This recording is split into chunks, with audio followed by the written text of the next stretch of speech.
यह कहानी भारत रत्न डॉक्टर भीमराव अंबेडकर के जीवन के उस हिस्से की है जो हमें सिखाती है कि अपमान को अपनी कमजोरी नहीं बल्कि अपनी सबसे बड़ी ताकत कैसे बनाना चाहिए।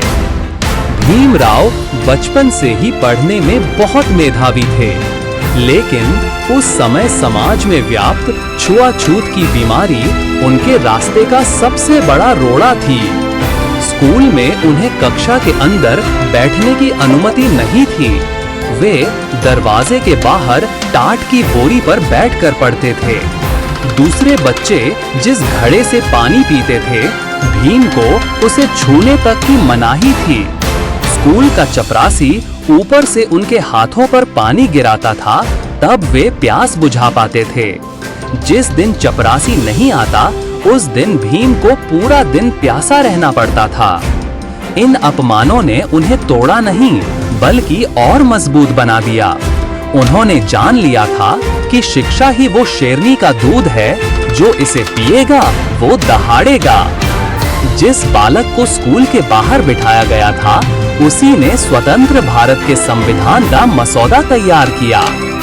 डॉक्टर अंबेडकर की कहानी हमें बताती है कि इंसान अपने जन्म से नहीं बल्कि अपने कर्मों और संकल्पों से महान बनता है।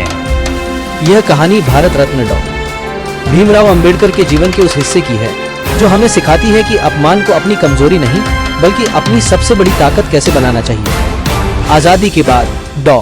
अंबेडकर को भारत की संविधान मसौदा समिति ड्राफ्टिंग कमेटी का अध्यक्ष बनाया गया।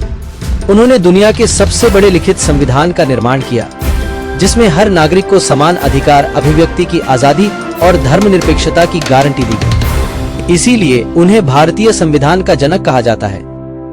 बाबा साहेब की कहानी हमें सिखाती है कि परिस्थितियां चाहे कितनी भी विपरीत क्यों न हो, यदि आपके पास ज्ञान की शक्ति और दृढ़ इच्छा शक्ति है तो आप पूरी दुनिया को बदल सकते हैं। जिसने मुश्किलों में भी पढ़ना नहीं छोड़ा, जिसने समाज की बेड़ियों को तोड़ा, ऐसे महामानव को कोटि कोटि नमन। जिन्होंने गरीबी और तिरस्कार को अपनी कमजोरी नहीं अपनी ताकत बनाया, जिनकी कलम ने करोड़ों लोगों के माथे से गुलामी की लकीरें मिटा दी।